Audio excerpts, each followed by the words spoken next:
All right, everybody, if you can hear me, clap once. If you can hear me, clap twice. All right, good to hear you. Good to see you. This is a good-sized crowd for the rain. Normally, the rain drops the crowd by about 20%, 10%. So by 20 people is what I meant. I don't know why I said percent. We're glad to have everybody here in the room. Welcome. Turn to somebody beside you real quick and say, I'm glad you're here. Do that right now. Hey, I'm glad you're here. Yeah, very good. It's good to see. Those of you that are tuning in online, we are glad to have you with us. It may just be our parents, but we're glad to have you along watching. So anybody that is checking us out online, our thanks to our tech team for making that possible. We want to welcome you to True North. In just a minute, everybody, we're going to have a 4-minute party. We want to remind you about the shout-out cam. Go and give a shout-out to somebody that might be watching at home, or give a shout-out to yourself, and then go watch it. Give a shout-out to your future self, and then go back and watch it. However you want to do it, that would be fabulous. Oh, man, so many things to remember today. So many things to remember. If you've got a cell phone, could you silence that for us so that it will not be a distraction? I forgot to do that, so I will do that right now. There we go. That was good. And then we're going to ask those of you that are guests, in just a minute, we're going to have a 4-minute party. Everybody is going to stand up, and when we do that, if it's your first time here and you're a 7th through 12th grader, we'll invite you to come up here while everybody's milling around. We have some students that'll be making their way up right now to give you a Baskin-Robbins gift card. They're on their way up. This team of greeters will give you a Baskin-Robbins gift card just for being here tonight. If it's your first time and you are in the 7th to 12th grade, or if you were here before but for some reason never got your gift card, we want everybody to get the gift card. I see Pete back there. Pete, I got something again you're going to get excited about. Have a moment just for Pete. You'll enjoy that. All right, everybody else, we want you to try to welcome at least one other person that you don't know, or say hi to somebody you've not seen in a while. Everybody else, adults in the back, we want you to do the same thing. Greet somebody around you. Everybody, let's stand up and let's have a 4-minute party. Let's go.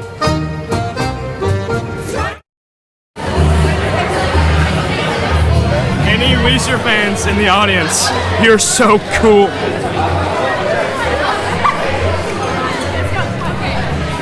Hi everybody at home. Hello future Peyton. Hey future Sarah. I hope you have a good night. Bye.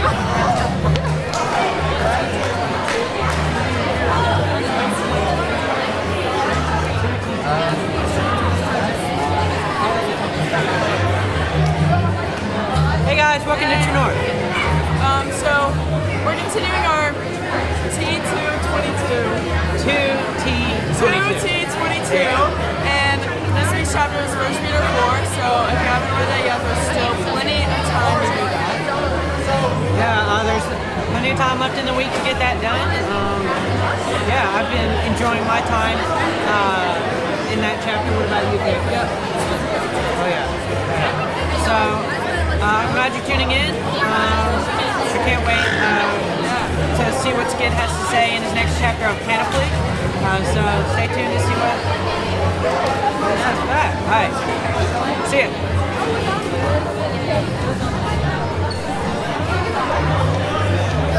What up, Hudson?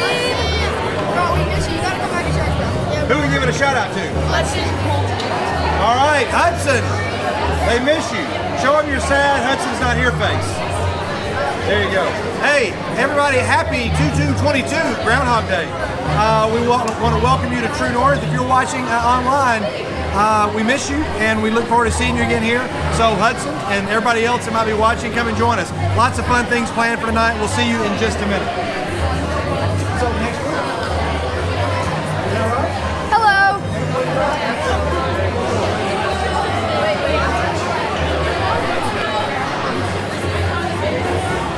Hi, Grandy, Lila's grandmother.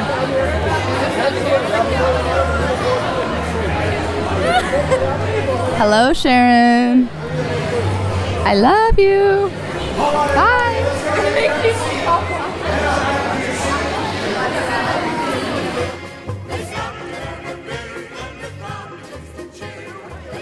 Cedric Arantes, grab that microphone. You know what time it is. Oh, we forgot to do bumper music. We forgot to do. Oh, you're going to do it? No. We forgot to do bumper music for Cedric's joke of the week. We got to work on that. We got to come up with a good graphic. We need a graphic too. I'll let All right, it slide. Cedric. Hey guys, you don't want to miss this. I mean, maybe you do, but I feel obligated to say you don't. Cedric, the joke of the week. Ask away. So it's Groundhog's Day, right? Okay. Wait, Groundhog's Day or there are Groundhog multiple? Day? Groundhog Day. Okay. Whatever. Is it a day that belongs to groundhogs? Okay, whatever. I got it. Hey, Groundhog did you Day. see that they canceled the one in Nashville? Anyways, joke? 6 No. more weeks of winter. I mean, come on. Yeah, happy 2/2/22. Okay. Wait, did you not know that? Hold on, sorry. Hold the on. groundhog died in Nashville before they could do Groundhog Day. So like, we Did don't- it get hit by a frozen iguana? No, I just died. Wait, the groundhog died? Yes. So they didn't have time to get one of its cousins the to do circle it of or life. siblings. There's only one groundhog in all of Nashville? Apparently so. They didn't do the parade. So like, there's 6 more weeks of winter in Pennsylvania, but The groundhog saw the shadow of his death. name's like Mel or something. Okay, all right. On that Sorry. sad note, pick us back up, Cedric. We're so heartbroken over dead groundhogs. Poor Mel. Okay. Don't laugh about his death. No, the joke Are you is mocking? just, Are you mocking a dead the groundhog? joke is just too funny tonight, guys. Oh, but don't, Bill. Don't. Be careful throwing lines like that out, Cedric. What? Okay. Selvin's already laughing. I'm trying to tell the joke. Like All right, let's go. Hey, before you say it, just kidding. Go ahead. What is a groundhog's favorite color? What is a groundhog's favorite color? Anybody? Groundhogs are typically colorblind, so gray. Mahogany. Pretty good, right? Mahogany. Okay. I didn't know that was a color. Yeah. But the best part of that joke was this move, Cedric. No one took my bait. Yeah. Pretty good, right? That's what we're going to call this segment. Pretty good, right? Okay. Well, we got Good some luck folks next that week. are a year older or about to be a year older. So here on 2/2/22, it's time for our birthdays in the borough. Anybody got a birthday January 31st to Maddox February the Bolden 5th? does. Come on and join us up here. Anybody got a birthday January 31st to February the 5th? That way. All right, very good. We got an Abraham Lincoln. Oh, we got another one. We have 2 birthdays. 2, is that it? All right, very good. How old? 15. Oh, nice. So, any big birthday plans? Did you get something for your birthday? Something nice? Not yet. Did your sister get you something nice? She got me an Orbeez gun. Okay. And All right. Orbeez Did your gun. sister get you something nice? She wrote me a card. She wrote you a card. Oh, very nice. Was it a poem or was it just she signed her name? It was like a letter. Okay. Aw. What about Adam? Did Adam do anything? He signed his name. He signed his name. All right, very good. Okay, we're going to sing happy birthday to these folks. Once again, I forgot. Here come the birthday boys. That is a terrible moonwalk. This may be my favorite set of outfits so far. This looks like a legitimate 80s boy band. This is Mike. This is the most Devo thing I've seen. Would you not agree? This does look like a Devo album. Okay. Is it a Weezer album cover? I mean, is the theme just obvious that it's space, or is that it? It's just space. Okay. Buzz Lightyear. Is there anything else we're supposed to notice besides the moonwalk and besides? Okay. A panda. All right. Yeah. There's a space panda. Okay. Got it. I like it. This is good. This is my favorite one so far.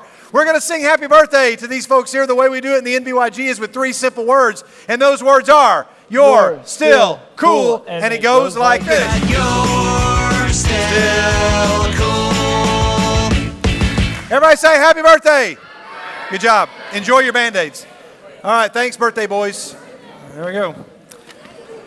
All right. We got to say a little bit, a word about those of you that came to the interest meeting for the Mexico mission trip. You need to know that your deposit is due Sunday, February the 6th, and that deposit is for those who came to the meeting. If you did not come to the meeting right now, our list is full. And as of right now, it is for 10th, 11th, and 12th graders. We'll see how many people turn in their deposits, but that's going to be Sunday, February the 6th. For those of you that came to the meeting, if you got it, say got it. Got it. Okay, let's move on to what else is happening. Outside is frightful. It's getting closer. It's getting closer. Winterfest, the 18th to the 20th. We're heading back to Gatlinburg. How many of you are already signed up, registered, and are ready to go? Let's see it. All right, very nice. It's going to be fun to be back on the mountain again. It was fun to be here last year. Yeah, it was. But it'll be. What are you looking forward to? What, like, not the things that maybe you might be dreading, but what are the things you're looking forward to about being back in Gatlinburg? I think getting in there, like getting up really early to go get breakfast, and then getting in there and starting each morning with worship. I'm excited to do that. Okay, very good, very good. How many of you are going to celebrate the 2-year absence by getting an airbrush T-shirt made while you're there? He's going to get an airbrush T-shirt. All right, we're excited to see how successful the airbrush T-shirts go. So lots of stuff in the news, but I heard a little piece of information. Today just before coming in here. Like, this is a last-minute addition, Blake. Oh, wow. We have something that is a big deal.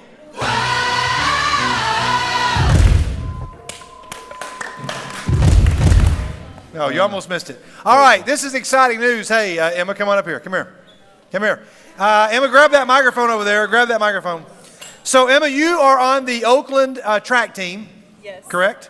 Yes. And you're conditioning now? Y'all are conditioning for track? I think it's on. Yes. Okay.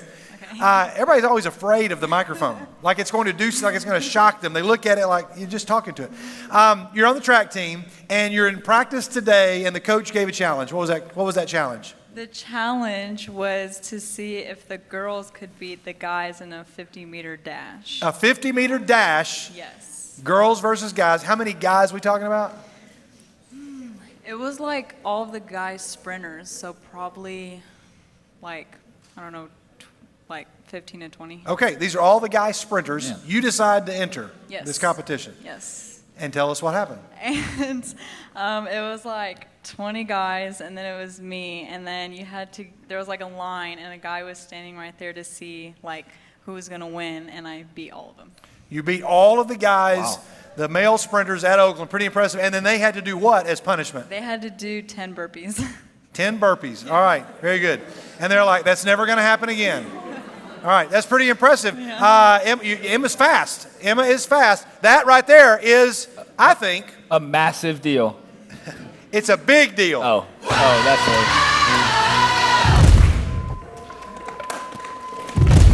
All right, good job, Emma. Thanks so much. Maybe you'll do something that's worthy of mention, but you've got to let us know. Oh, sorry. That's my bad. That goes back. All that comes later. There we go. It's time for my favorite segment we call Nope. I don't think I'll get in trouble for this. That's not a great way to start anything. But I'm just telling you, this picture fits this category very well. It's a category, again, that we call Nope. Yeah. Here's the picture. So, do you like wings? You a big wings guy? Like chicken wings? Yes, like barbecue wings. Like Slick wings. Pig wings. Yes. Is there a place in town that you like the wings better than Slick Pig? Jefferson's is like underrated, I think. They got good wings, okay. Yeah. And Helen's Hot Chicken. Okay. They got good wings. Okay, all right. Good job, Helen. Would you be willing to try some other wings? Sure. Do wings ever, like when you eat a lot of wings, does it ever mess you up at all? No. Okay, well. Nor would I say that publicly, but. Yeah, well, here you go. Here's today's picture that fits the category for our segment we call Nope. Yeah, here it is. You want to go ahead and pre-order your wings for the Super Bowl on February the 13th. They're coming up. Those are going to be some mighty big wings right there. Yikes. I don't know what's the name of that place? The Wing Shack? Big Jim's Wing Shack. Big Jim's Wing Shack. Yikes. Okay, all right. Hey, speaking of the Super Bowl, it's coming up, guys, right here. Super Bowl 56, and on Sunday. Oh, yeah, I had to cover up that's a copyright infringement, so we get our graphic design department to take care of that. Coming up on Sunday, February the 13th at 5 p.m. here in this building, we'll start Around halftime, we'll get to head down to the Live Center to play some games. We'll be meeting in here. We'll have pizza and drinks and food. You guys are going to be bringing hopefully a Super Bowl themed food dish, dessert, or chips, salsa, whatever. We'll have prizes for the most creative dishes and prizes for some competitions in the gym. We just enjoy hanging out together. Who's going to win? I want Matthew Stafford, the Georgia alum. Okay, so you're going for the Lions. I'm just kidding. No, I got the Rams because they have the most Georgia players on the team. All right, so how many of you, if the Bengals win, that's going to sting even more as Titans fans? That's going to really hurt because we had them about 20 different times. Actually, you had terrible. You had them 9 times for sure. Yeah, and but how many of you got the Bengals? Any Bengals?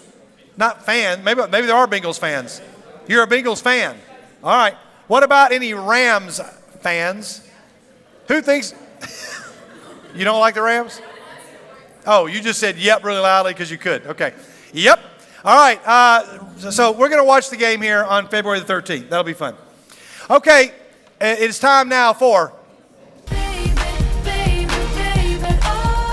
this week's Baby Sam Chapman picture.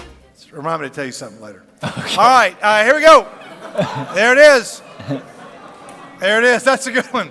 This might be in the pantheon of pictures. This is one of my. You look thrilled, by the way.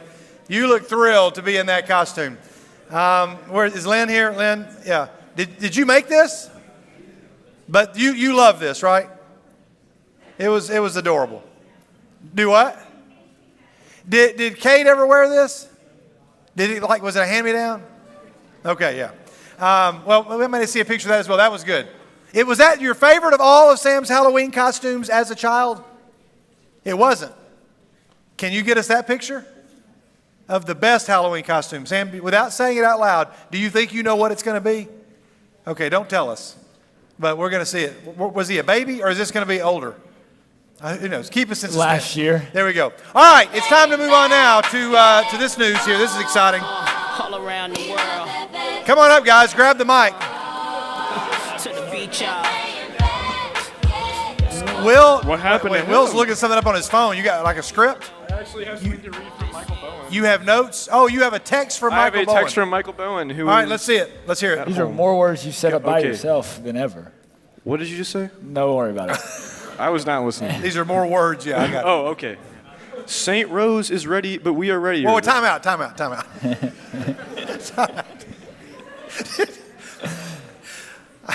I want him to narrate my life. I've never heard that before. It's always like, huh? What? Well, What's going on? I think it's a Michael-made And all of a poem. sudden, he reads somebody else's text, and he turns into like a narrator of. That's Will's voice for Hey, Michael. St. Rose. That was a great voice. It's supposed to be a poem, I think. I didn't mean to mess that up. That took me so long. It's a poem? I don't know. Has it been Okay. proofread? It's from Michael, Would you so please, it's hit would or you miss. Yeah, maybe we should- ignore the fact that it maybe caught me we so should off guard proofread and it continue first. to read it that way? Ignored. Okay, good. Thank you. Let's take it back again. Let's back it up a little bit. Go, Will. Oh, crap. He just texted me. Oh, no, wait a minute. We can't say that word on the live feed. I'm Well, sorry. Okay. Too late. Parents of North You can Boulevard say teams. Super Bowl, but you can't say that one. All right, let's go. St. Rose is ready, but we are readier. The groundhog said 6 more weeks of winter because we are simply too cold. Hashtag school sucks. Hashtag see you Sunday, Bill. Hashtag 2 and 2. Okay. Halfway through that, have you ever been on a roller coaster, Blake, where you go and you check your harness and you feel like that it's For not sure. it's not all the way down? The Velocicoaster. And you yes. think, oh my goodness, this thing's not latched as far as it should be. He starts reading a poem written by Michael Bowen out loud that I had not read ahead of time. Hey, did you not hear me say somebody needs to proofread it? Yeah, I was no, over I here- didn't, because I felt like I was falling out of the roller coaster about halfway through, and I thought this could come off the rails. Michael, if you're watching, good job. That was good. That saved the day. All right, well, so who we playing tomorrow? St. Rose Okay. 1. The white team. Okay. The white St. Rose That's, team. that's the color they chose. How do we expect it to go? Well, All right, so, I mean, it's going to be a good game. Okay, so we all know. Hey, Whoa, don't slow down. Hey, Isaac, don't drop the microphone. Just don't drop it. We all know we're going to win. So we will have had one So basically, we will have had won because we're going to win. I have never wanted Will McKissick to have a microphone so bad. I think I'm being pretty clear. I think you cleared that up for us. Yes. Okay. Hey, we have a highlight video from last week's game, which was what was the highlight of the game, Will? The overall highlight was what happened. I honestly don't know what the highlight of the game was. Of course you do. The overall highlight. Oh, we won. Helen's commentary. It was Helen's commentary. And we won the game. Yes. Yeah, okay. And so as proof, we offer this, right? Again, a video I have not seen. So I'm looking forward to I watched the game. I was at the game, but I've not seen this video. Let's check out the highlights from last week's game. Let's go. Do I stay? Now, I know everybody's wondering, who is the secret guest commentator? Somebody you guys all know. Somebody you're probably not expecting. Somebody that knows just as much about basketball as I do. It's Helen Strickland. Whoops. Helen Strickland. Hey, guys. Oh, Brady Lowry very clearly. Oh, yes, Zach Jones. He's as good at free throws as he is at jumping chairs. Then we're in for a treat.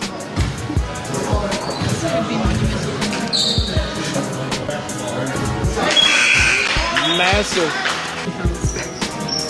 He'd be a great help. Oh, Michael Bowen with the board. Oh my goodness. Was that a three?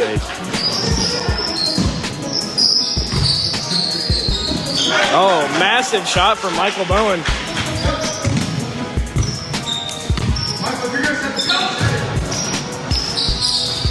Oh, brother. Last time.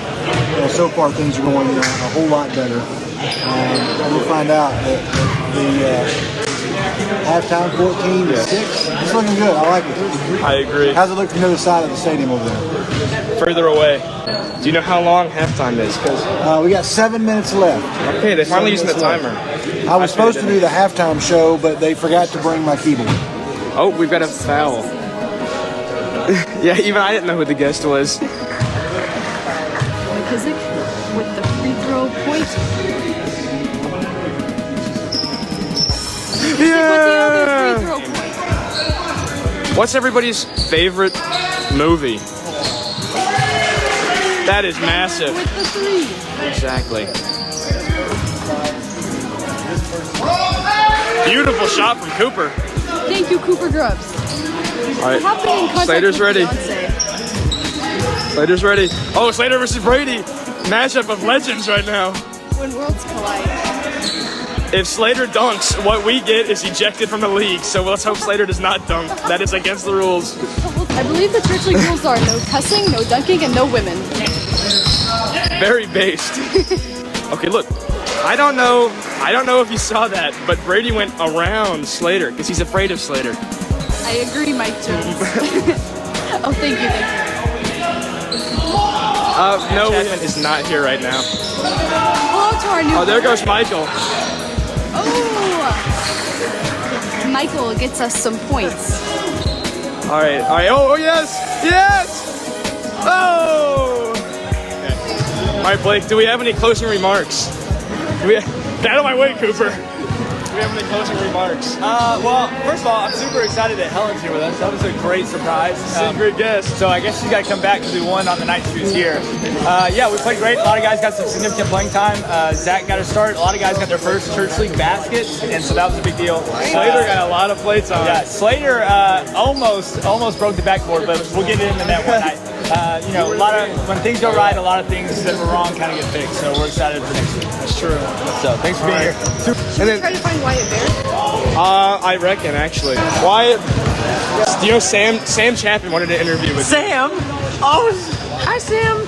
I was supposed to come see you, but then I forgot. What do I say? Basketball. So tomorrow night you can tune in live and check out the game. And Slater, if Slater hits a three-point shot, donut holes for everybody. And trust me, he had his chances. Yeah. That was... You'll get him next time. So we hope that happens. Yeah, we're all rooting for you, Slater. And upon other news, Michael Bowen's probable haircut will be taking place that's right. this Sunday at 7 p.m. at the MTCS Varsity Gym. So let's say that again because fans are allowed at this game. Yeah. Sunday night at what time? Sunday night, 7 p.m. 7 p.m. at the old new. gym. Oh, the new. The new. Oh, wow. That new. The new. There's a newer gym than the new one? I mean, it's the newest. Got it. Okay. 7 o'clock. And the Aka fellas are taking on. Bill, do y'all have a team name? The older fellas. Yeah. Oh, the winners. The winners. That's what he said. Aka fellas versus the All older right, fellas. so that game's going to happen on 7 o'clock. If you want to show up, we'll try to text out a reminder. Join us over at MTCS for that game. I don't think Michael's going to live up to his end of the bargain. I just don't see any way that happens. Well, bring your Clippers. I don't believe it. I just don't believe it. But we look forward to seeing that. Okay, speaking of Bill. Bill, stand up, Bill. Bill, stand up. You were, when we last left our game that we call Then and Now, you were still standing along with Tyler McCamey, who I don't see here tonight. Is Tyler here? Tyler was standing up. You're going to stand up. Now, since you were already leading the game, we're going to let you get one miss. You're the only one that can get one miss. And then you can keep standing. All the other adults, you can play along. There's only 5 questions left. So everybody else, remember, if you think the answer is on the left side, you raise your left hand. Right side, you raise your right hand. The winner is going to get, what we give last week? 20 NBYG bucks? Yep. Yeah, Jack got 20 NBYG bucks. We're going to give 20 NBYG bucks again to the winner of a game we call Then and Now. Everybody stand up. Here's how the game works. Stand up. You're going to guess questions based on something that happened then versus something that happened somewhere near now. Here is your first question. Blake, can you read the questions from the keyboard? I mean, from the screen. Keyboard. Which has more cargo space, the Ark of the Covenant or the bed of a 2005 Ford F-150 Super Cab? Which has more space? There's no specific. Okay, left hand or right hand, the Ark of the Covenant or the Ford Super Cab. All right, hold your hands up nice and high, guys. Hold your hands up nice and high. Lock them in. You can't change. Neighbors, look at your neighbor's hands. Here's the answer. The answer is, if you said the Ford Super Cab, stay up. Everybody else, sit down. All right, Bill, you still in? You got it right? All right, very good. Okay, guys, here comes the next question. Blake, take it away. Which is taller, Nebuchadnezzar's statue or the Statue of Liberty? Which is taller? The statue of Nebuchadnezzar in the book of Daniel or the Statue of Liberty? Which one is taller? Left or right hand? Raise them up high. Go. Lock it in. 1, 2, 3. Here's the answer. The Statue of Liberty. Wow. If you got it wrong, sit down. Okay. All right. We still have plenty of adults. Plenty of adults in the competition along with teens. All right. Blake, question number 8. We're getting close to the end. Here we go. Which is the farther distance, Paul's first missionary journey or New York to Miami? All right. Which is the farther distance? Left hand or right hand? Let's go. Raise them up high. Raise them up high. Let's see it. We're giving away 20 NBYG bucks. Lock it in. 3, 2, 1. Lock it in. Whatever hand you have up now is the answer. Here's the answer. It's the left side. Left hand. All right. Have a seat if you're out. If you're out. Okay, Bill, you still in? Have you missed one yet? Oh, okay. All right, here we go. All right, Blake, next question. Which is worth more, 30 pieces of silver or $1,000? 30 pieces of silver or $1,000. Raise your hand. Left hand, right hand. Left hand, right hand. Let's see him. Hold him up high. Here's the answer. Somebody's going to be sitting down. It is. All right. That makes sense.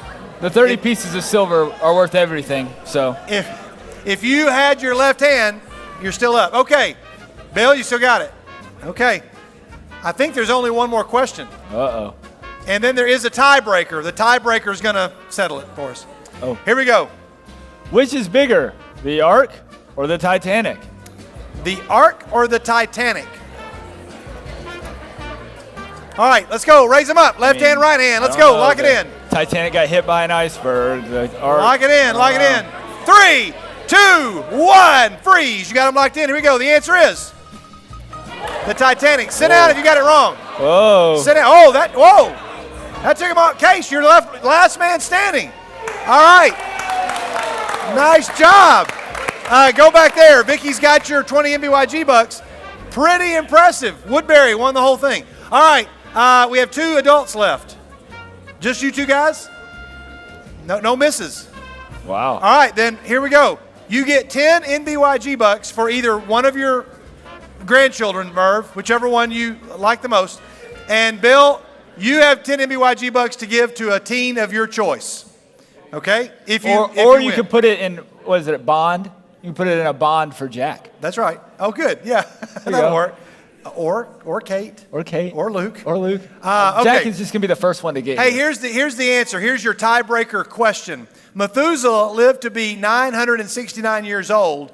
How old did the oldest living person in modern history live to be? We're going for years. Mike, the answer is years, months, and days, correct? I believe that's what the answer says.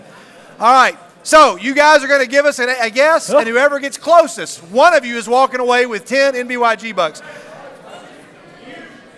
Oh, years and days. It's years and days. All right, Methuselah lived to be 969 years old. How old was the oldest living person? Now, get an answer. I should have you write it down. I'm just going to trust you. Don't change your answer based on the other one. You got an answer? All right, Merv, we're going to let Bill, you got your answer. In modern history, Merv, let's all make sure we can hear Merv. I'll repeat it for the cameras, for the mic, people watching at home. What do you got, Merv? 132 years and 15 days. What do you say, Bill?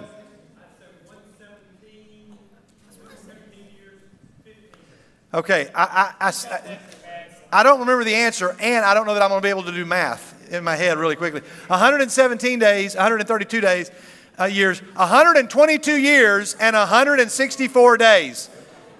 That would be Bill, I think, is closer. Bill is closer, unless we're playing by Price is Right rules, but you got it. Bill got your 10 NBYG bucks. Congratulations, everybody. Give him a big hand back there, guys. A big hand for two guys that are slowly approaching one of those answers. All right, good job. Wow. Oh, so man. we'll keep moving on. Case has 20 NBYG bucks, and we now take just a moment. How many of you, raise your hand without shouting it out, raise your hand if you know our 52 chapter of the week. Just raise your hand. Just raise your hand if you know it. Okay, now keep in mind, Blake, there are two ways that they can know the chapter. What are the two ways if they say, I don't know it, what are the two ways they can know it? Well, we text it out. So it's texted out every Saturday night or Sunday morning. Sometimes on Sundays, you get the new chapter. So if you're signed up for the NBYG text messages, you can always go back and search. But if they don't do that, then you can go to nbyg.org, and we have a new like a little box that you can click on, and it'll take you, and you can not only see this week's, but you can see all the weeks before. And if you're behind and you say, I've not done any of these, hey, it's not too late. You can read all of them literally, probably in one sitting in under 30 minutes. It will not take you long. It's pretty easy to do that. But surely you can give God a chapter a day. Like at the very least, you give him a chapter a day. The chapter this week is what? All right, very good. 1 Peter 4. Blake, why do you think 1 Peter 4 makes it into the 52 chapters that every teen should know? Well, I think in this chapter, a lot of is being discussed of, you're going to suffer on behalf of the name of Jesus Christ. And I think especially more so than ever, Christians are suffering all over the world and starting to suffer in some ways here in our country. And this is kind of like why you should be able to find joy in the suffering that you have. And that Jesus lived a life of suffering, even though he came to do so much good and love so many people and has taught us how to love unfailingly. He still suffered at the end of his life so that we could have eternal life. And knowing that we are clothed in Christ, we are also putting on that suffering in some way. And we should have joy in that. And that's important because life is hard and it doesn't always get easier. And it's usually sometimes lower than it is higher. But we should be able to find joy in those moments where the roller coaster is a little lower than it is taller. And all of that is covered in 19 verses. It doesn't take long to read. 19 verses. Everybody here can read it easily before you go to bed tonight. It's pretty powerful stuff. And written by a guy who, if you think you've ever messed up big, Peter tops the list. And he really, really had some moments in life where he turned his back on Jesus, and you can get a lot from 1 Peter chapter 4, so make sure you take some time to do that. Now, the pictures of the week are going to follow this. We do not need to play the bumper music for that, guys, because we're just going to show you the pictures of the week have a purpose to lead us into worship. Those of you that are going to help sing, if you guys want to come on up and go ahead and get your spot, I want to remind everybody, you see the prayer papers that are up here on the stage. It's the first Wednesday night of the month. And for people that are watching at home or those who may be a guest or haven't been to True North in a while, the first Wednesday night of the month, you are invited to write any prayer request you have on these sheets of paper. Sharon Thornhill is waiting for you, even now, in that room right over there. Slide them under the door. She's going to pray for those not only tonight, but every Wednesday night of February. She'll take the same list and will be praying over these same requests every single Wednesday night. So you can be as specific as you want. You don't have to put your name. You can write your name, but they're going to be up here. So for the first couple of songs, do that. The pictures of the week, the theme to kind of set us up for where we're going to go later on is the idea of shadows.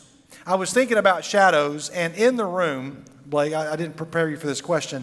If we were just to show a shadow of a teen or adult or somebody in this room, who is somebody you think you could easily pick out with 100% accuracy just by seeing their shadow? If you put a light behind them or we saw their shadow, you didn't see them, who's somebody that you think you could identify just from a shadow? I know my answer. From a shadow? Yeah, just from a shadow. Man, probably Slater Coggin. There you go. That was my answer. It's probably a lot of people's answer. Others of you in the room, we might be able to tell you by your shadow. I've always been fascinated by the idea of shadows. This is actually a shadow from Scotland, where somebody said even the shadows are plaid in Scotland. This one is just the effect created by the windows of this building. I like that. Here is one that kind of it looks like an M.C. Escher drawing. It's just made by the little ledges of the stairs, and it's very confusing to look at when you see it there. How many of you remember the cool shadows that were created by the solar eclipse several years ago when it hit the trees, the leaves of the trees? That was just a really kind of a cool effect. And then you get examples like this, where you see things like this all over Pinterest and whatnot. That's a sweet one. Now, I've blocked out some of these shadows so you can't. We're going to kind of build just some cool shadows. These are palm trees. The shadow creates the face of, looks like a lion or something on this building, which was kind of cool. All created by a shadow. Here is a pen, just a regular ink pen, but its shadow looks a lot like a water bottle. That's kind of cool. Here is just a regular fence, but it's done this way on purpose. It's outside of some museum, I think, that is a museum of music, and so the shadow creates a piano keyboard, which I thought was kind of a cool effect. This is a bookstore, as you can tell, with lots of books on the shelves, and if you stand at a certain location and look at the shadows of all the books, it looks like the skyline of a large city, and I think that actually is done on purpose at this particular museum. Here's the shadow created by a mountain over the skyline, which is a mind-blowing looking picture. These are just little crumpled up pieces of Post-it notes that are stuck on sheets of paper, but it's kind of odd. The shadow creates these faces, which is kind of spooky and eerie. All right, so here's the toothbrush. This is very meta. This picture is very meta. Creates the shadow of a person brushing their teeth. That was weird. That's nuts. Here is a person holding a dog that creates the shadow of a dog man. I don't know what that is. That's pretty creepy. And then there's this bag of cat food. It's a bag of cat food. Okay. And it creates a shadow of a cat. Oh, wow. Looking at the cat food. It's pretty crazy. This looks like a bunch of camels. That's actually just shadows of camels. If you look very closely, you can see somebody's flying right overhead. Oh, those are the camels. That's so cool. But you're looking at the shadows. That one was one of my favorite shadow pictures. This guy's trying to protect his daughter from the sun. She turns around, they get a picture, and all of a sudden it is a unicorn. That's kind of crazy. Or this is a gas cap, apparently on the Batmobile. Whoa. This one is really crazy. Two people passing by each other. That guy does not know that lady. She's looking up at something in the distance. He's walking by, looking at somebody over here. But when you look at their shadow, as you can see, the dog in the back is mesmerized because it looks like they're about to fall in love. Here is this picture's crazy. It's the shadow of a building that just happens to line up right with this telephone pole. There you go. This one took me a while. Oh, wow. You can see what happened. All the snow is melted except the snow which is in the shadow of this tree because the sunlight doesn't hit. Very much like these bikes. The shape of the bikes. That's kind of cool. Here's a cool way to know whether you're going into the men's or women's restroom. Just looking at the shadow of the letters. This shadow looks like the guy's levitating, but it's a shadow of some other object, which reminded me of this picture here, where the guy is jumping up, but you can't really tell it till you look at the shadow, and then the shadow of this car. That's kind of freaky. I like that one. And then there's maybe a couple more. This one is kind of neat. The shadow coming through the truck there. Imagine you're stuck in traffic, and it's very stressful. You just need something positive, and the truck greets you. The truck says hi. This is the one that I wanted to close with, and it's one that some of you have probably seen before. This is a pile of garbage, but a lot of this garbage is related to drug paraphernalia and bottles of alcohol and all kinds of other junk that would be associated with addiction. An artist in a museum piled all of this stuff up and then hit it with a light and created a shadow of two people. And it was just, to me, was kind of a remarkable piece of art and said a lot about what we're about to do as we get ready to worship. Those of you that can help us sing, you guys can come on up and get your spots. And be ready. The rest of you is a time for us to now maybe write down some of the junk that is casting a shadow over our hearts. Whatever that is in your life, you can come write it down here. Sharon's going to be the one to see it in there. She's going to pray for it. We're not going to publish these. We're not going to read them out loud. But some of you just want to write these things down and say, hey, this pile of stuff in my heart or in my life is casting a shadow. This would be a great time as we sing about shadows to write that down. We'll leave these lights up for just a bit so that you can see on the stage. We'll turn the lights out in the back and we'll begin a time of worship. So if you want to write down, you can wait till it clears out, however you want to do it. But anybody, teens, adults, guests, anybody's welcome to write. Slot it under those doors and let's get ready to worship.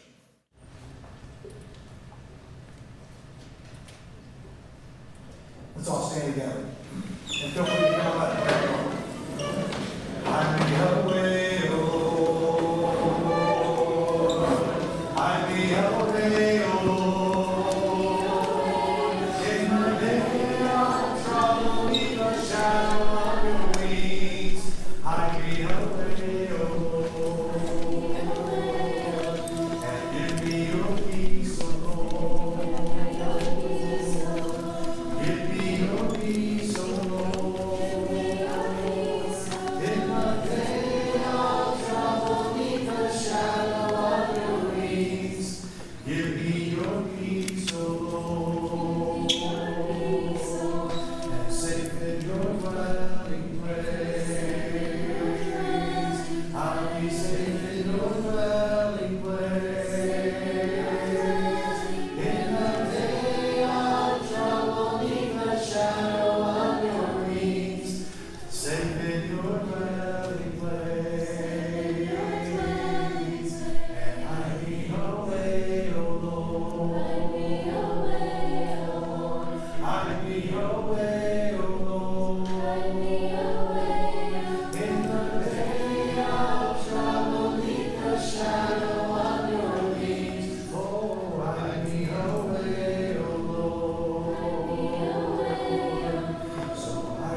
Things only you can give.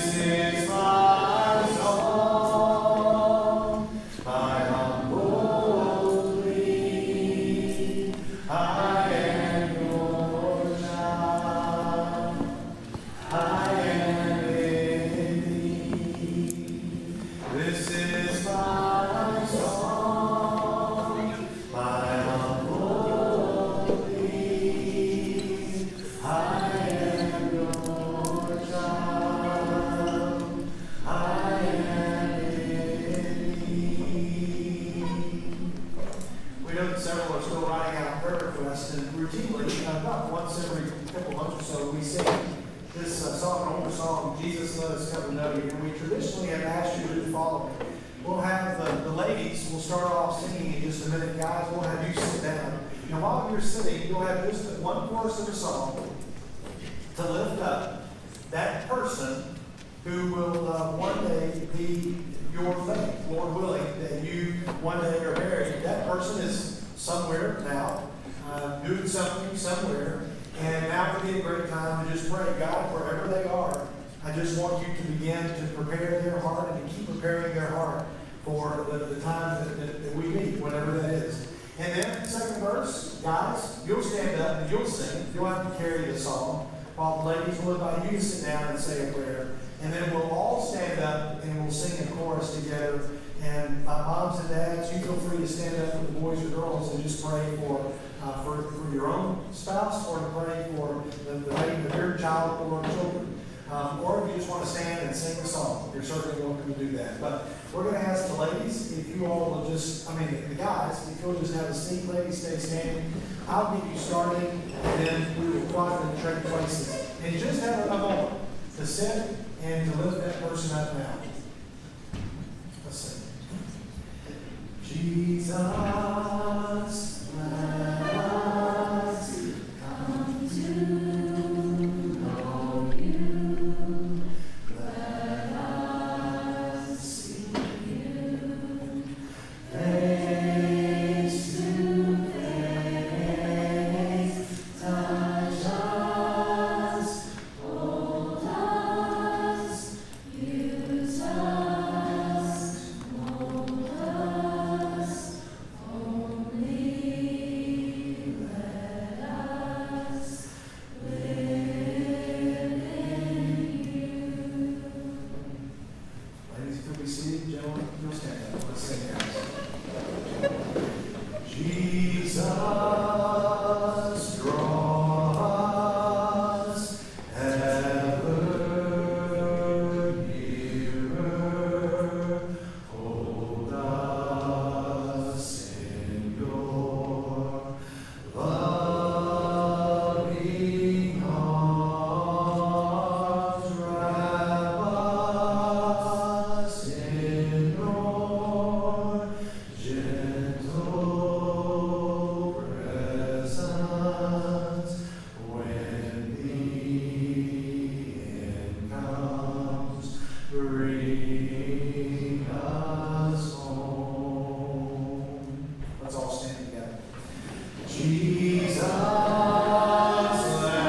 us come to know you. Let us see you face to face.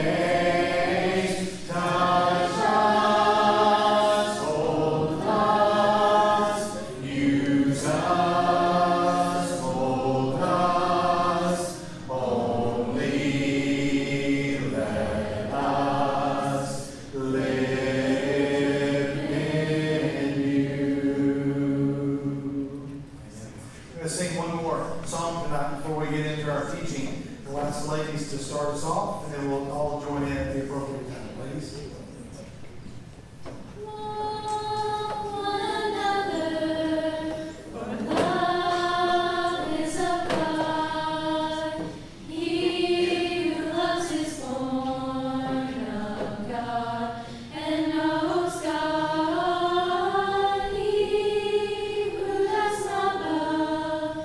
Does not know God, for God is love.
church said, amen. Good job, guys. Have a seat.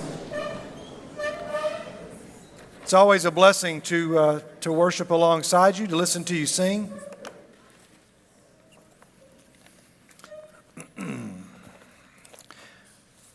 Okay, so for those who are tuning in online, we want to welcome you once again. For those of you who are new and maybe guests, we're in the middle of a series that we are calling PANOPLY. PANOPLY is a strange word that is not often used by us a lot, but a word that just simply means an impressive collection of things or a vast array of things, or in our case, it really means a collection of armor. Coming from Ephesians, the 6th chapter. And so I'd like for us to begin by hearing that read, Ephesians chapter 6, the verse that we've been living in for the last couple of weeks. Finally, be strong in the Lord and in his mighty power. Put on the full armor of God so that you can take your stand against the devil's schemes. For our struggle is not against flesh and blood, but against the rulers, against the authorities, against the powers of this dark world, and against the spiritual forces of evil in the heavenly realms. Therefore, put on the full armor of God so that when the day of evil comes, you may be able to stand your ground, and after you've done everything to stand firm then. With the belt of truth buckled around your waist, with the breastplate of righteousness in place, and with your feet fitted with the readiness that comes from the gospel of peace. In addition to all of this, take up the shield of faith with which you can extinguish all the flaming arrows of the evil one. Take the helmet of salvation and the sword of the Spirit, which is the word of God. Yeah, may the Lord bless the reading of his word. In Mark, the 4th chapter, there is this moment where the disciples are in a boat. Some of you probably remember the story, and there's a storm. And the disciples, they go down into the bottom of the boat, and they find Jesus there at the bottom of the boat asleep. And they say to him, hey, Jesus, Master, you're sleeping. There's a storm outside. Some translations say, we're going to drown. Some translations say, carest not that we perish. In other words, hey, don't you care that we are about to drown? There may be no story in all of the Gospels that better encapsulates what many of you probably feel, whether you've ever opened a Bible or not, than saying, hey, I'm in the middle of a storm. God, don't you care? Now, you're not in a boat. You're not in a physical storm. Your boat is not about to sink, but you are likely looking at God. Some of us, I know, have. Some of us may have even done it this month or this week or today, but certainly this year, certainly during the last 2 years, you've looked at God and said, God, do you have any idea what I'm going through? And God, don't you care if I drown? And does anybody remember what Jesus says to them? If you want to look it up, it's worth me pausing and giving you an uncomfortable pause to somebody look up Mark, the 4th chapter, skim down until you see Jesus' response to their question, there is a storm, don't you care that we are about to drown?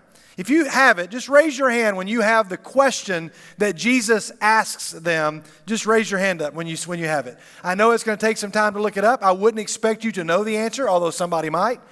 But somebody's already found it, I'm sure. Just skim down and look for it. You say you got it? Blake says he's got it on the front row. What's the question that he asks him, Blake? Why are you so afraid? You still have no faith. Okay, why are you so afraid? Do you still have no faith?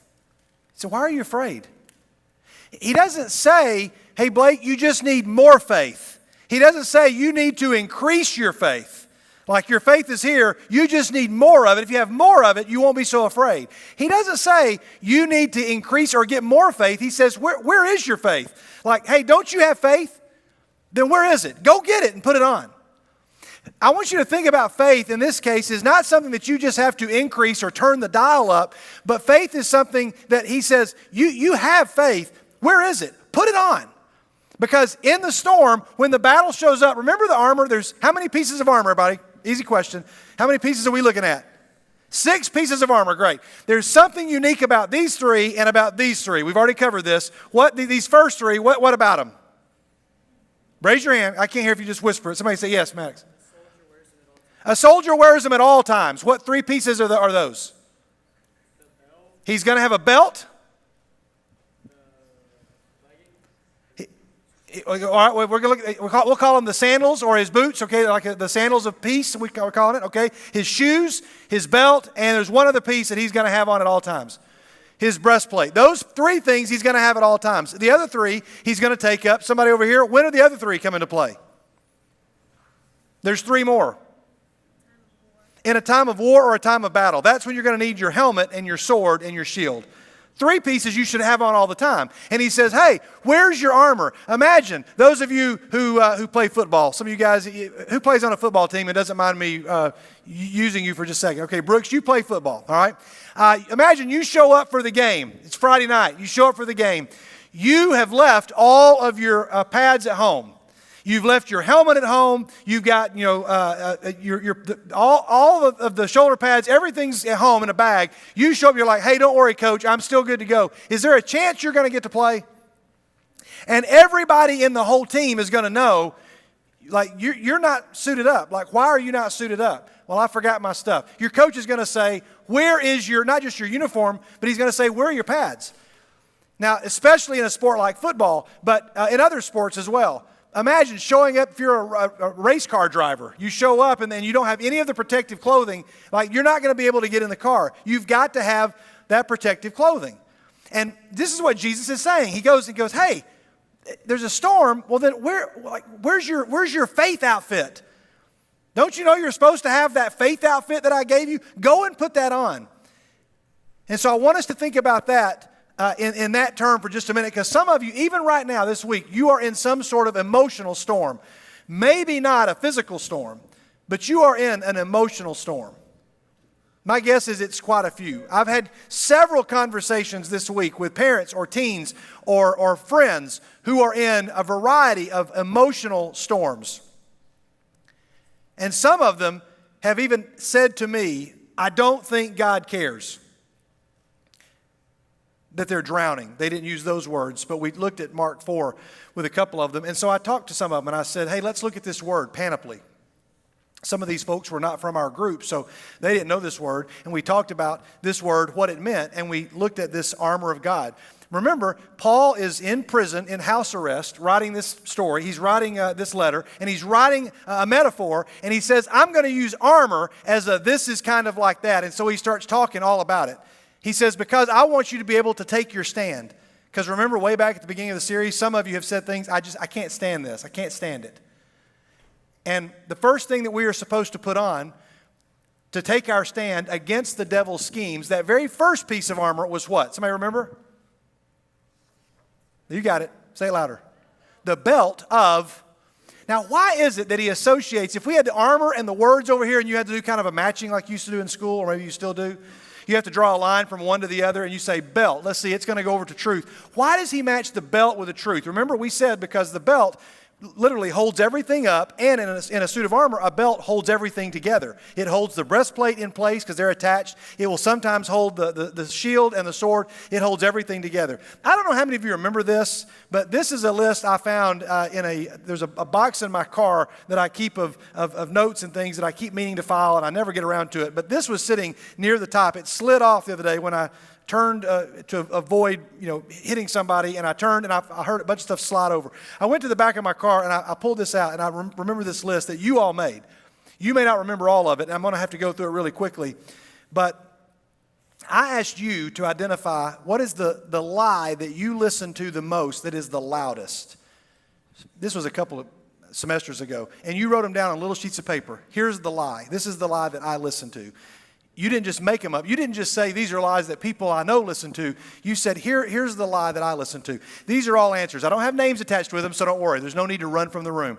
You're going to think, when I read yours, you're going to remember that's the one I wrote down, and you're going to think everybody knows that's the lie. But several people wrote these down. It was kind of like Family Feud. Some of these showed up more and more times. I'm going to read them really quick. And here's the way you wrote them. For example, you're not worth it. It's the lie as if the enemy is whispering it to you. You're not worth it. You're not good enough. There cannot be a God who loves me. You will never have friends. You're not pretty. God can't be fully trusted. It's too late to become a good Christian. You don't deserve that. You are a waste of space. Well, that sin is okay because it's not as bad as that one. You aren't good enough because of what happened in that relationship. You aren't enough. No one likes you. They do that, and they are pretty good, so you can do it too. Nobody cares if you show up or not. Your success is measured by your grades. Church is the only place to really talk about God. That bad thing happened because there is no God. I'm only on number 18. These are the lies that you mentioned. Number 19, you don't have the ability to bring people to God. 20, you're a disappointment to everyone. The way you try to live is not cool. You will never be accepted if you act like that. What other people say about you really, really matters. You don't know anything. You don't have any friends. You shouldn't be here. You should have died. You don't belong here. You're the only one who struggles with this. You are alone. You are too old to fill in the blank. You'll never be as good as fill in the blank. You'll never be able to fill in the blank. You're not helping anyone. Everyone you love will eventually leave you. You can take the easy way out and just do this. You are so annoying. No one understands you. I'm only on number 36. I don't mean for us to feel bad. I just want you to know that this is a list that you made up. I didn't make them up. I didn't say, how many of you ever felt like this? You're telling me this is the way that you have felt. And I know I've felt a lot of these as well. I'm on 38 now. You can't do this anymore. You need to starve yourself in order to be perfect. Hate is always going to win, so stop trying to love. You don't have to live for Christ every day. You have to dress a certain way so people will like you. You are an embarrassment. You cannot act at school the way you do at church if you want to be accepted. You'll have to act this way if you want to be their friend. They are not on your level. Your clothes define you. Your grades define you. Your relationship defines you. You cannot be a leader at church because of fill in the blank. There's nothing wrong with saying bad words. You can't overcome a porn addiction. I am helpless. I am worthless. I am unlovable. No one likes me. You've never done a good job. Something is wrong with you because everyone you love has left you. 56. You are a burden to others. 57. God did not really say that was wrong, did he?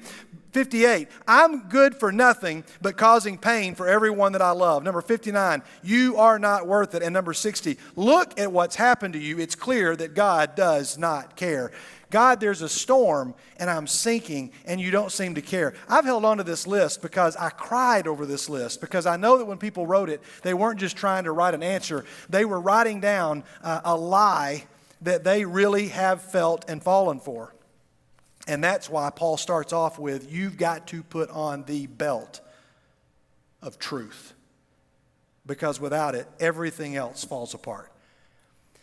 And so that's where we started. And we talked a lot about the belt. You can go back and listen to what the belt is. The belt protected literally a soldier's most private parts. And Paul says the belt is going to protect you from being vulnerable. Paul says you need to put on the belt of truth. All right, so then we looked at this one. We started it last week, the breastplate of righteousness. Isaiah even talks about it. It says that righteousness will be God's belt and faithfulness, the sash around his waist. I want to write and find my... So this particular piece of armor that we have, that I'll come back to that. Last week I didn't get a chance to finish this all the way. I showed you some shirts, Avengers shirts that I wanted to get back in the day before Endgame came out. And this was one that included just about every cast of characters. And this was Nick Fury. Nick Fury, this is a quote from Nick Fury. He said that there was an idea to bring together a group of remarkable people to see if we could become something more. That's a pretty powerful quote if you're Nick Fury, but it was said all through Scripture. Jesus says it. Paul says it a lot in Ephesians, that you all are a part of the body, and the body's got different members. It's the same thing. Like you are part of the Avengers. And then I love this shirt, which has the goal is to get rid of Thanos. Like, let's take on Thanos, but none of us are going to be able to take him on by ourselves. And so everybody brings their talent to the table. If you read 1 Peter 4, the chapter of the week, Blake gave one of the really good reasons why it made the list. Another good reason that it makes the list is because he talks about spiritual gifts. He says, some of you are good at speaking. Some of you are good at serving. Whatever you do, he says, put your name on the list and make sure your name is represented. And somewhere, the common mission to take out this enemy, that you are a part of it. I'm not a big comic book fan. I didn't collect a whole lot of comic books as a kid, which may come as a surprise to a lot of you, but I didn't have a whole lot of them. what a friend of mine told me when I said, I love that quote. He said, well, you realize the story behind that quote. Some of you in the room, you already know this. That quote was actually a quote from Captain America, from a comic book and from a big story arc. Captain America is the one that originally said that line, and here's the full line. It doesn't matter what the press says, doesn't matter what the politicians or the mob say, doesn't matter if the whole country decides something wrong is something right. This nation was founded on one principle above all else, the requirement that we stand up for what we believe, no matter the odds or consequences. When the mob and the press and the whole world tell you to move, your job is to plant yourself like a tree beside the river of truth and tell the whole world, no, you move. It's a great quote. Peggy Carter leaves out a couple of lines. She paraphrases, and she leaves out the part of like a tree planted beside the river of truth. There's something about this idea of truth. And so I saw a shirt that looks like this because it had my favorite quote of all the movies on it. And so either you are like an Avenger in training, or I saw this particular brochure because I was curious when I thought about the armor of God, how much it would really cost to be Iron Man. So somebody added up. Here's everything that it would cost to be Iron Man. They go through all the different items, and then they come up with a total of $110 million, $302,000. That's the cost of Iron Man's suit. Seems to me like it's a little low, but there you go. It was a part of a larger pamphlet that was probably one of the nerdiest things I've ever seen. This is the entire cost of being Iron Man, from his house and his suits, his computer, his cars, his technology. And it comes to $1.6 billion to be Iron Man. To have all of that protection that he had is going to cost you. That's an insane amount. That is like such a huge amount. And then I think about when Paul is writing and he says, you have been given a suit of armor. And it cost more than $1.6 billion. Because Jesus came down and said, I'm going to put on righteousness. I'm going to put on truth. I'm going to put on the helmet of salvation. And I'm going to offer my life, the cost of my life, so that you may be able to suit up. And then I saw this shirt. And as a shirt, it's not a bad shirt. I mean, I'm not guessing everybody's going to want to run out and get it. If you're an Iron Man fan, you're like, hey, that's a pretty cool shirt. It's not a picture of Iron Man. It's not a poster of Iron Man. It's not a quote of Iron Man. It's like, oh, wow, I can actually look like Iron Man if I put on this shirt. Well, maybe you could look like Iron Man if you put on this shirt. But you're saying, okay, that's kind of a pretty cool shirt. It's just a shirt. That is not iron. It is not a suit. Nothing protective about that suit. So then you go from being an Avenger to average. When you have on this as your protective armor. All of that to say this. Many of us, and I say us because I'm talking to the 50-year-olds and the 15-year-olds. Many of us walk around and try to show the world, hey, I'm Iron Man. Nothing's going to affect me. Nothing can take me down. Nothing can hurt me. Nothing's going to affect me. When in fact, you're not wearing armor, you're wearing a t-shirt. You're just wearing a t-shirt. And so we got to spend a few moments with the breastplate of righteousness. This is the picture I showed you earlier. It is what is known as the lorica segmentata. It's the idea of it covers your thorax. So your thorax, is like from your neck down to your waist. And the whole idea of this part of the armor was to protect all of your vital organs. All your vital organs are going to be protected by this one piece of armor. Or you had other types of armor, like the lorica hamata, which was just a piece of chainmail that looked like this. You all have probably seen that. I saw a piece of this today, actually. And soldiers would have 50 different kinds of armor to choose from. And you all have seen people dress up in medieval clothes or been to a Renaissance fair, and the armor is kind of similar. But Roman soldiers would wear something of this to protect their vital organs. And so here's what we have. In all of the depictions, you see the way it's shown. I mean, we know exactly what it looked like. We've even found some of it. This is a cool picture from a museum where they found a piece of lorica segmentata, and they tried their best to piece it together and said, this is it. This is our reproduction on the left side, and on the right side, this is all we have. But somebody actually wore this. Somebody actually fought with this piece of armor, and there it is. Proverbs, not going to read the entire section to you, but I just want you to look at that first part. The path of the righteous is like the morning sun. shining ever brighter till the full light of day. I'm going to skip all the way down to verse 23. Above all else, guard your heart, for everything that you do flows from it. The Proverbs writer knew enough to say that the most valuable part of you is your heart. We imagine chest protectors like we see a catcher. That's the only kind. We don't see a lot of soldiers, but we see somebody that's wearing a chest protector. We immediately associate probably with a catcher, or maybe you think of an umpire. Those are the people that we see. Who else might we see that wears a chest protector? You might imagine a bulletproof vest. Somebody that wears some sort of protective vest. And so a lot of police officers, SWAT team, military guys are going to have a protective vest.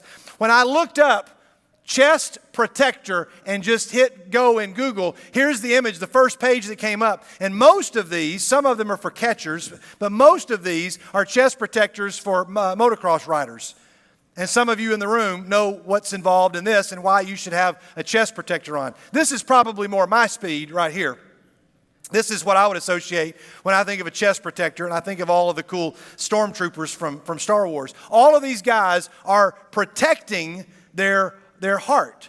It's almost Valentine's Day, and you're going to be making these hearts. You're going to be filling them out. You're going to be, maybe not, you guys don't anymore, but you remember when you used to fill them out, and you'd put them in the bags at your school? Maybe you still do that. Everybody have a bag, and you'd go and fill them up. And I always wondered, does the heart look like that? I thought the heart looked like that. And I've shared this before. You all know where this picture comes from, right? Or why the heart is drawn like this.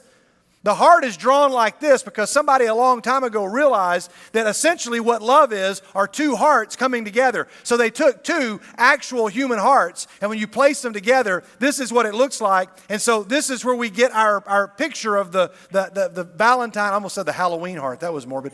The Valentine heart looks like this. And so the breastplate of righteousness is so important because it's going to protect your heart. Now, something you need to know is that we often have to translate it, the word heart, because Greeks and Romans, they did not feel like the center of man's emotions was the heart. You know how we use that phrase? We say the heart of the matter, or let's get to the heart of something, or oh man, that really gets to the heart of it. That's the word that we mean is the center. The Greeks and Romans would not have used that word. They would have used the word bowel, as in super bowel. They would have said that they thought that all of man's emotions were in the bowels or the gut. We even still talk about that. What does your gut say? Or, oh man, that really hits me in the gut. Or that's gut-wrenching. Because the original concept of all of man's makeup is, in the gut. You say, why are we getting into this? Because the breastplate of righteousness is meant to protect all of that. But here's what I want you to think about for just a moment and get into a couple of analogies that maybe you can relate to. The word righteousness really throws people for a curve. And people say, I just don't understand this word righteous. When you're in church and you hear the word righteous, you know what you think? Ian thinks, oh man, I've got to be good. I've got to go and be righteous. I've got to go and make all right decisions. I've got to go and do right things. And if I don't, I've messed up. I have to be righteous. And that is important. But Ian, if you remember last week, we had this illustration with this cup. Were you here last week? You remember this? Can you I'm going to put you on the spot, and it's okay, I don't get it exactly right. Do you remember at all what we said about the cup? Yeah, we had a pitcher, and we asked how much water from this pitcher is going to fit in this cup. And as you know, we had a little problem answering that question. Several of you gave some good guesses. It was okay. It was kind of a trick question.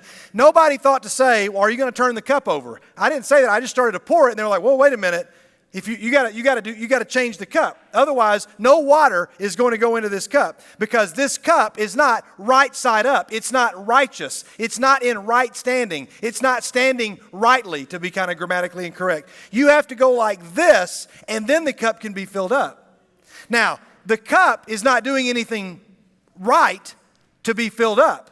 The cup is just in a right position to be able to receive the water. Now, if you're a 7th grader or if you're a 12th grader, I just want you to know that righteousness is not about being perfect. Righteousness is about saying, God, I want to be positioned so that I can rightly receive whatever it is you're going to give me. I just want to be positioned to where I'm able to receive it. There's this passage in James. James is talking about Abraham, and he says, Abraham believed God, and it was credited to him as righteousness. Now think about this, Ian. You're going to be Abraham. You just believe what God says, and God says, I'm now going to give you righteousness. The story that I've shared many times here at True North, it's actually one of my favorite stories. Most of you know who number 23 is. Not many people know who number 21 is. You've heard me tell the story before. But number 23, of course, is Michael Jordan. Maybe some of you in this age may not even know who that is. But number 21, raise your hand if you remember the name of number 21. Even if I've told you the story before, you've probably forgotten because nobody knows who number 21 is. But somebody might. Raise your hand if you know who it is. I know one person knows who it is. Okay? This is Stacey King. Stacey King was playing in his rookie year in the NBA with Michael Jordan. And in one particular game, his very first game ever, Stacey King, he came in and he scored 1 point. He got one free throw. Michael Jordan scored 69 points, and all the reporters were talking to Michael Jordan because he had set a near record because it's like, wow, you scored a whole lot of points. But then they went around to ask Stacey King. They said there's a reporter that was looking at him, seeing him off by himself, and he thought, everybody's around Michael Jordan. So he goes over and he says to Stacey King, he says, hey, it's your rookie game, it's your first game, you want to make a comment? And Stacey King gives the best answer ever. By now you're remembering the story, right? He says, well, I'm always going to remember it as the night that Michael Jordan and I combined for 70 points. And everybody laughed, and you think, that's not fair, you can't do that. Michael Jordan thought it was a great answer. Stacey King was remembered for that one answer alone. His basketball career was fine and great. But you say, you don't get credit for that. That's exactly what Abraham did. He just believed God, and God said, because you believe me, you are righteous. I'm just going to give you credit for being righteous. This was found in a museum. It might be, if somebody could help us with the pool balls back there, that would be good. If somebody could maybe help us with that, that might be good. This was found in a museum right here, this particular breastplate, and it sits in a museum. What you can barely tell here is it's an actual breastplate, and a cannonball went through this breastplate. Y'all see the picture here? You can barely see it here. This is the side view. Here is the back of it.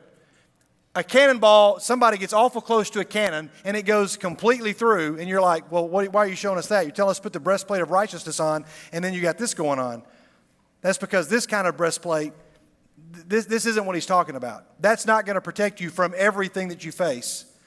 I want to give you the best analogy that I have heard for what this means to put on the breastplate of righteousness, because I don't want you to leave here going, oh, I went to church and I was just reminded about how big of a failure I was, and I was told that I mess up and I fail and I just can't. Oh. This is the best way to illustrate it, and I brought something to show you. I was about 7 years old, and I went to Rose's. You guys remember Rose's in the back? Was there a Rose's in your town? I went to Rose's, and I'd done pretty well on my report card. And my mom says, we're going to go to Rose's, and you're going to get to pick out something. And I knew exactly where I wanted to go because I'd heard a report at school that there was a whole shelf of these things. And so I went, and this will only excite me and maybe 3 other people in the room. But I went and picked out my Star Wars land speeder. I'd never seen it before. This was the first of the toys that had ever come out. I was really excited about this. Here's the box. It's here inside. It's taped up right now, but here it is. And I still remember, I know this sounds silly, but I was young. I picked it up off the shelf, and I'm looking at it, and I'm so excited because I'd done pretty good on my report card. My mom said you can pick something out, and this is exactly what I picked out because one of my friends had gotten one, and I was like, I cannot wait to own one of these. I was so excited that I went right then and paid for it. My mom had given me some money, and I went and paid for it. Well, my mom still had shopping to do. She said, hey, we're not ready to go yet. And I was like, oh, sorry, I want to go home now. She said, well, I still got shopping to do. So I kept it, and I just walked around clutching it and holding it. Little 7-year-old David walking around the Roses. And then it came time to leave. And instead of going out the front of the store, my mom said, I've got to go to another store. So we start walking out of the mall, because you guys remember malls. You know, you leave Rose's to go to another store. I start walking out to another store, and I'm holding on to this, and the lady goes, son, are you going to pay for that? And I got a little scared because I thought, oh, she thinks I'm shoplifting. She thinks I'm stealing this. She thinks that I'm just walking out of here, that I just picked this up and I'm leaving with it. And I thought, how can I prove to her that I didn't do that? How do you think I proved to her that that's not what was happening? Thank you. Because I had this in my pocket. This isn't the actual receipt, by the way, before you get really amazed that I don't throw anything away. That is not the case. It wouldn't surprise some of you to think that I had the receipt in here, but I was able to have the receipt. Now, I didn't think of that at 7 years old. At 7 years old, I just know that I had the land speeder, and she said, son, did you pay for that? Yes, I did. And I thought, how do I prove it? Because I had this. And I was able to say, see? She was going to bust me. She was getting pretty excited, but I told her, I've got it.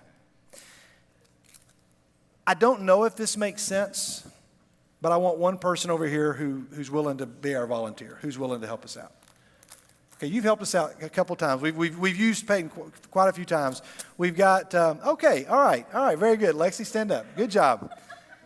No, sorry, Cedric. You're up here a lot as well. Did I fake you out?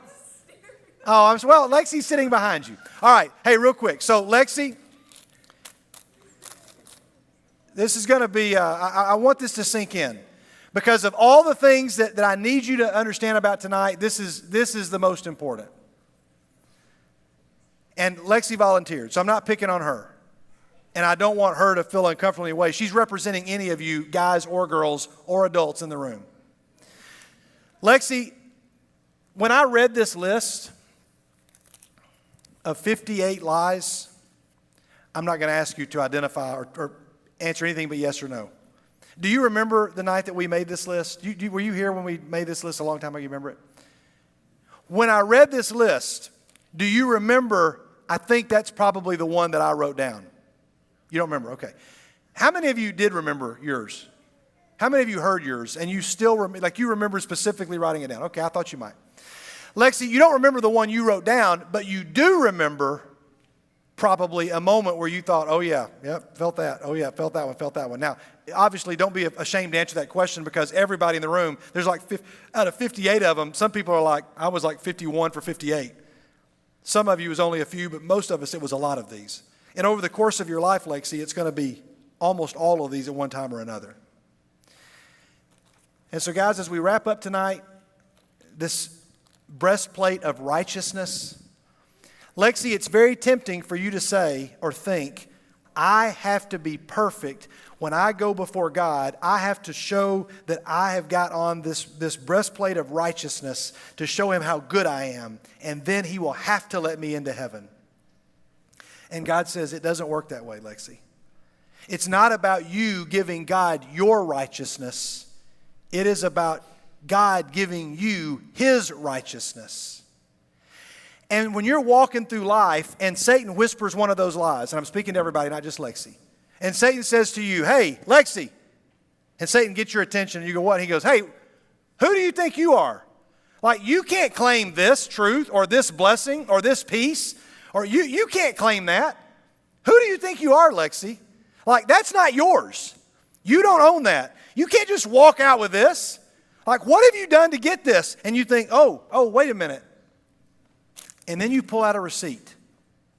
And your receipt says, no, it's been paid for. He says, don't you know that the wages of sin is death? And boy, Lexi, have you sinned, and you deserve to die. And you begin to believe it for a second until God goes, no. Check your pocket, because that's what my mom had to do. She's like, don't you have a receipt? I pulled out my little cowboy wallet, and I unzipped it, and I opened it up, and I pulled the receipt out, and I showed the lady my receipt.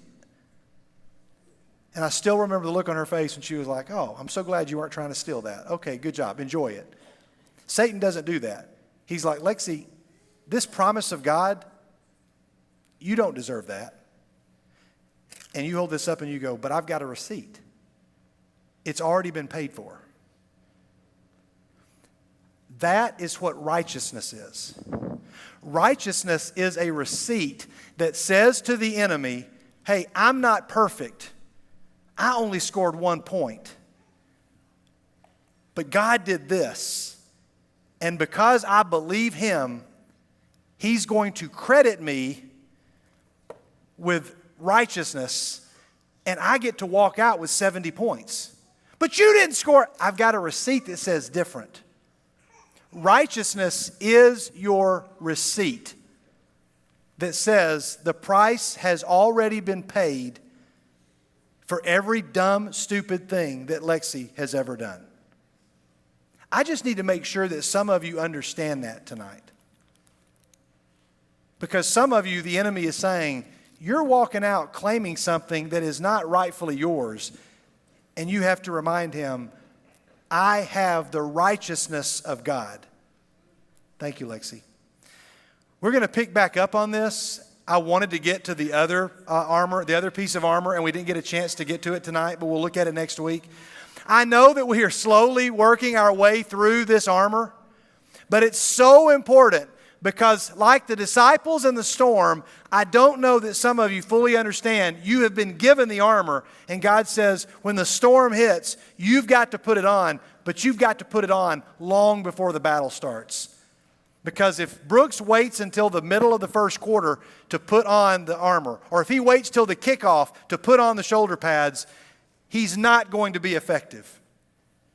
So we keep motoring our way through Ephesians chapter 6. And I pray that you'll come back.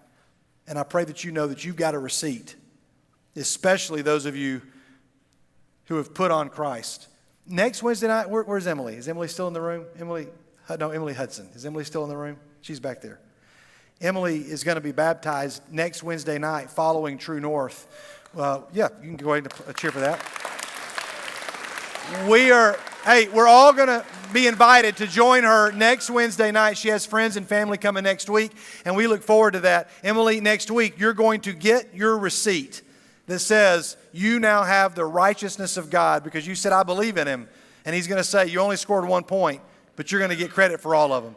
Let's pray. Come here, buddy. Come here. Come here. Come here, Zion. Come here. You can pray with me. Come on. Come on. There we go. Woo, man. That was fast. You are fast. Did you know that? Yeah. How fast are you? You are so fast. All right, we're going to pray. Can you pray with me? Yeah. All right, let's bow our head. Can you bow your head like this? We're going to bow our head. All right. All right, let's pray. Let's pray. God, we thank you so much for today, and I thank you for the fact that you have paid the price for our sins. I thank you. I thank you that you have brought us together tonight to be reminded that those lies that we made a list of a long time ago have no hold on us. And God, I pray that you silence the voice of the enemy in that one student who is really tempted to believe it tonight. And God, I pray that when Satan says that is not yours, that they will be willing to show the receipt of righteousness. God, bring us back next week. Be with us this week. Keep us safe and healthy. And it's through your son's name that we all pray and we say together, amen. All right, happy Groundhog's Day, everybody. Take care. Have a good one.